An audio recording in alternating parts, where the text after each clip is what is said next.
Vandag is Hemelvaart. Jesus Christus het op daardie donderdag volgens Lukas uit die disippels se gesigveld verdwyn. Ons moet tog nie dat ons eeueoue belydenisse ons denke oor Jesus beperk in terme van waar hy nou is en wat hy nou daar doen in aanhalingstekens nie. Ons bely wel dat ons glo Jesus het opgevaar na die hemel. En ek gaan nou nie weer alles hier verduidelik oor hoe die antieke mense oor die skepping gedink en geglo het nie, maar hou dit tog in gedagte dat hulle net een baie onwetenskaplike ou verstaan van alles gehad het. Vir hulle was die aarde regtig plat en die hemel was in 3 of meer verdiepings bokant hulle koppe en basta. Die probleem daarmee is dat mense vandag steeds kan dink dat Jesus ergens in die sogenaamde 3de verdieping van die oudtydse hemel ver bokant die reënwolke woon, dat hy nou eintlik stil sit langs God se troon daarbo, ons eintlik dophou van daar af en eendag weer sal terug afkom na ons toe. Dit is nie wat God bedoel het, selfs met die geïnspireerde skrywers van die Bybel nie. Dit is bloot al wat ons voorouers van 2 tot 4000 jaar gelede geken en verstaan het. God is verhewe bo tyd en ruimte. En die nuwe direkte vertaling vertaal dit goed daar in Handelinge 1 waar Lukas skryf dat Jesus opgeneem is ja, maar tog ook dat 'n wolk hom uit hulle gesigveld weggeneem het.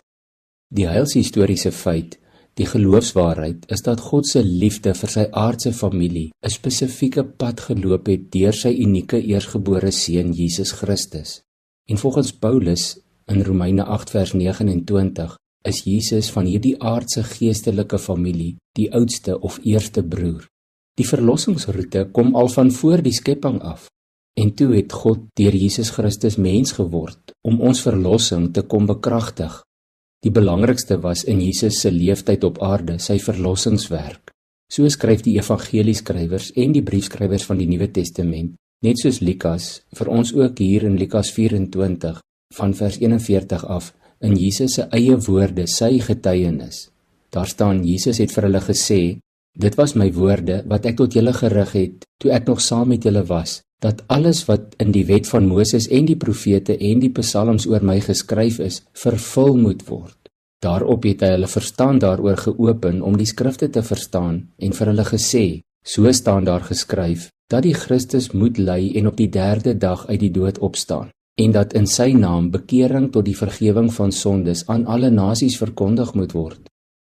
Julle moet by Jerusalem begin en getuies van hierdie dinge wees. En kyk, ek sal die belofte van my Vader na julle stuur, maar bly julle in die stad, totdat julle met krag uit die hoogte toegerus word. Daarna het Jesus hulle uit die stad gelei tot by Betanië. Hy het sy hande opgehef en hulle geseën. Terwyl hy hulle seën, is hy van hulle af weggeneem en is in die hemel opgeneem. Hulle het hom aanbid en met groot blydskap na Jerusalem teruggekeer, en hulle het God voortdurend in die tempelterrein bly prys. Kom ons bid saam. Here Jesus, ons loof en prys U ook vir U hemelvaart.